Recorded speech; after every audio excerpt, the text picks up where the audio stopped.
ආයිබෝවන් V7 family එකට ඔයාලා හැම කෙනෙක්ම බොහොමත්ම ආදරෙන් පිළිගන්නවා. ඉතින් මේ පාර අවුරුද්ද ඇත්තටම අපි සැමරුවේ අවුරුද්දක් විදියට අපේ දරුවන්ට චාරිත්‍ර වාරිත්‍ර කියලා දෙන්න අවශ්‍ය නිසා නැත්නම් අවුරුද්දක් සමරන්න පුළුවන් වාතාවරණයක් නෙමේ රටේ තියෙන්නේ මේ වෙනකොට. අවුරුද්දට ලිපගිනි විනවීමේ චාරිත්‍රය තිබුණාට පස්සේ අපි ඒ විදිහට ලිපගිනි මොලවලා කිරිබත් එකක් හදන්න බත් එකක් රයිස් කුකර් එකේ තියලා ඊට පස්සේ මේ පාර උඳු පිටි වලින් හදපු කෑමක් හදන්න කියලා තිබුණා. ඉතින් ඒකට මට ඇත්තටම කලින් ලෑස්ති වෙන්න ඕනේ නැහැ. උදේ තමයි ඒක මතක් වුණේ. ඉතින් ඉන්ටර්නෙට් එකේ බැලුවාම බණ්ඩි ෆුල් කියන YouTube channel එකේ තිබුණා ලේසියෙන්ම හදාගන්න විනාඩි 10න් හදාගන්න පුළුවන් රෙසිපි එකක්. ඉතින් මම ඒක try කළා. මොකද මං ගාව උඳු පිටි තිබුණේ නැහැ. උඳු යට තිබුණේ. මං උඳු යට ටික හොදලා බ්ලෙන්ඩරේ දාලා කොටලා තමයි අරගත්තේ. ඉතින් ඒකට අවශ්‍ය උනේ ඇඹුල් කෙසෙල් ගෙඩි 2යි, උඳු පිටි, පාන් පිටි, හාල් පිටි, බේකින් පවුඩර් ස්වල්පයක්, පොල් කිරි. ඔන්න ඔය ටික තමයි ඕන උනේ. ඉතින් ඊට පස්සේ පැණි මිශ්‍රණයත් හදාගන්න තිබුණා මේ විදියට. ලොකු වෙලාවක් ගියේ නැහැ. උදේ තමයි මටත් ඒක මතක් වෙලා හැදුවේ. මේ උනාට ඉක්මනට හදාගත්තා. මේ බොහොම රසට තිබුණා. ඉතින් බොහොමත්ම ස්තුතිවන්ත වෙනවා බණ්ඩි ෆුල් channel එකට එන අංගිට මේ වගේ ලේසියෙන් හදාගන්න පුළුවන් රෙසිපි අපිට කියලා දෙනවට. අපේ පොඩි අය ගොඩක් කන්න ආසයි කිරි ටොෆි. ඉතින් මේ පාර මම බගිස් කිචන් එකේ බගිනංගිගේ channel එක බලලා කිරි ටොෆි හැදුවා. හැබැයි ඒක හැදුවේ දවස් 3කට විතර කලින්. දැන් ඇත්තටම එක කිරි ටොෆි එකක්වත් නැහැ අවුරුදු මේසෙට තියන්න. මේ මොකද ඒක හදපු වෙලාවෙ ඉඳන් පොඩි අය කාලා ඒක ඉවර වුණා. දැන් මේ තියෙන්නේ පැණි වලලු මේ විදියට තෙලෙන් බාගෙන මේ විදිය උණු වෙන පැණි එකකට දා ගන්නවා. දාලා ටිකක් වෙලා ඒකේ පැණි උරා ගන්න තියෙන ගන්නවා. හරිම රසට තිබුණා. කැවුම් කොකිස් සතිරස ආස්මී වගේ කෑම මම සාමාන්‍යයෙන් හදන්නේ නැහැ. මොකද ඒ ටික මට අපේ අම්මා ගෙනල්ලා දෙනවා. නමුත් මේ පාර මට හිතුණා මේ අම්මගෙන් මේ පාර ලැබුණා. ඒ වුණාට කැවුම් ටිකක් හදලා බලන්න ඕනේ කියලා. මට කැවුමේ අර කොණ්ඩේ ගන්න ලස්සනට තේරෙන්නේ නැහැ. ඉතින් ඒක නිසා මම හැඳි කැවුම් වලින් හදනවා කියලා හිතුවා. මේ ඒකට මම බැලුවම රෙසිපි එකක් තිබුණා මේ මමි විත් නිකී කියලා. ඉතින් ඒ channel එකේ ඉතින් ඒක හරිම ලස්සනට ඉක්මනට හදනවා. දැක්කහම ආසයි. මම ඉතින් ඒක හදනවා කියලා හිතුවා. හැබැයි ඒ හිතපු තරමටම ලස්සනට ආවේ නැහැ. ඒ වුණාට සාමාන්‍යයෙන් දුරට පළවෙනි වතාව නිසා මේ සෑහීමකටපත් වෙන්න පුළුවන් විදිහට හොඳට ආවා.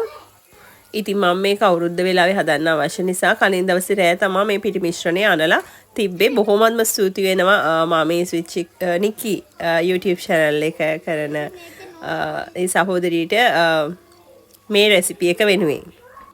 කේක් එක මම බේක් වෙන්න දැම්මේ කලින් දවසේ රෑ. ඇත්තටම කේක් එක බේක් වෙන්න දාලා විනාඩි 10ක්වත් ගියේ නැහැ. කරන්ට් ගියා.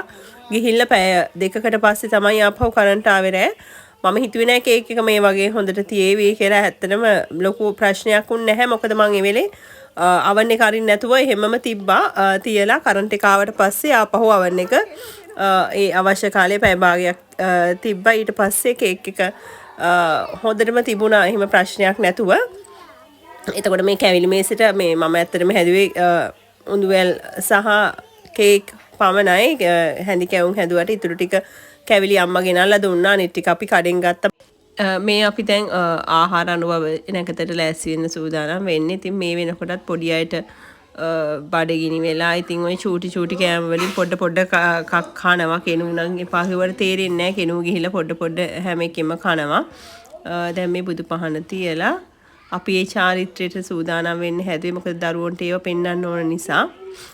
අපි කුස්සියේ ඒ කෑම ලෑස්ති කරන අතර සාලේ තියපු කිරි මුට්ටියත් උතුරනවා දන්නේම නැතුව මේ ආහාර අනුභවය කරන නැකත. ඉතින් මේ නැකතට අපි හස්බන්ඩ් හැමෝම බබාලටයි කට්ටියටම මේ විදිහට කිරිබත් ටික කැවුවා. මොකද මේ වෙනකොට කට්ටිය බඩගින්නේ බලාගෙන ඉන්නේ මේ නැකත එනකන් තමයි.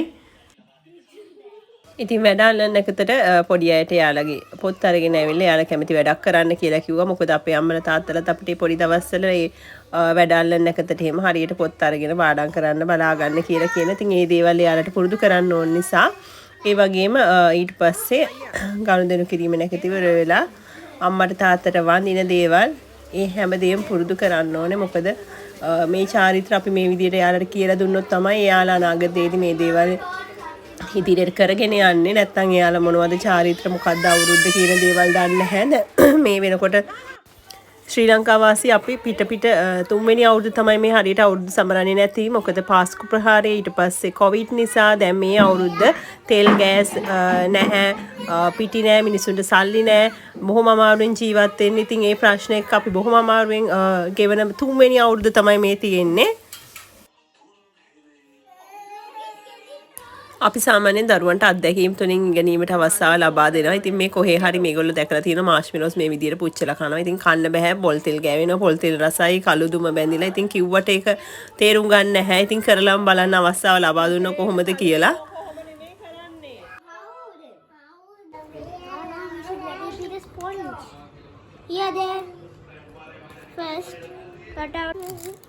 ඉතින් අපේ දෝණිය ඇඳලා දෙන්න තාත්තව අල්ලගෙන පොඩි වැඩක්. මේ වගේ වැඩවලට තාත්තව තමයි සාමාන්‍යයෙන් අල්ලගන්නේ මේ දෙන්න.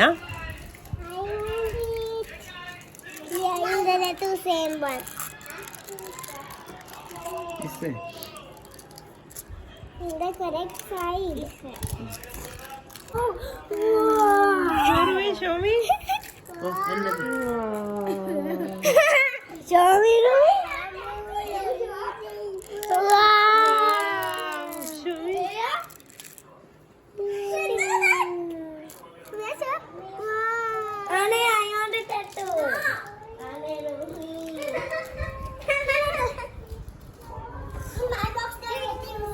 මම බැලුවා සුදුකෝ කියලා.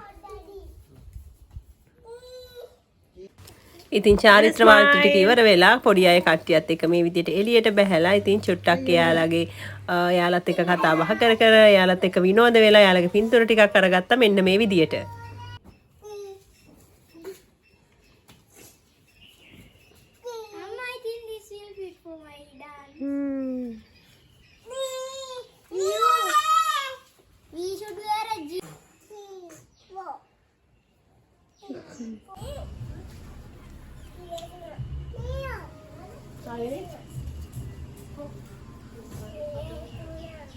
පාර අවුරුද්ද වෙනද අවුරුදු වගේ සුපල්ත අවුරුද්දක් වේවා කියලාම කියන්න බෑ. ඒ වුණාට අපි බලාපොරොත්තු වෙමු මේ අරගල ඔක්කොම ඉවර වෙලා ඉදිරියට එන කාලය අපි හැම කෙනෙක්ටම කිරියෙන් පැනින් ඉතිරෙන සුබම සුබ අලුත් අවුරුද්දක් වේවා කියලා.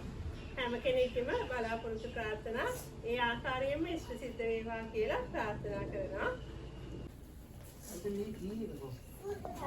මෙහි චාරිත්‍රයක් විදියට කැවිලි පිඟන් වටේ පිටේ ගෙවල් ටිකේ හුවමාරු කර ගැනීමේ සිරිතක් තියෙනවා. ඉතින් අපිත් මෙහි ආවට පස්සේ තමයි මේ දේ දන්නේ. ඉස්සර අපි හිටපු පැත්තේ එහෙම නැහැ. ඉතින් මේ විදියට කැවිලි පිඟන් හුවමාරු කරගෙන ඉතින් පොඩ්ඩක් ඒ ගෙදරට ගිහිල්ලා ඒ වැඩි හිටියන්ට කට්ටියට වැඳලා පොඩි අය එක්කගෙන ගිහිල්ලා ඒ ඇන්ටිලා අංකල්ලට වන්දවගෙන එන්න අපි මේ විදියට ගිහිල්ලා ආවා.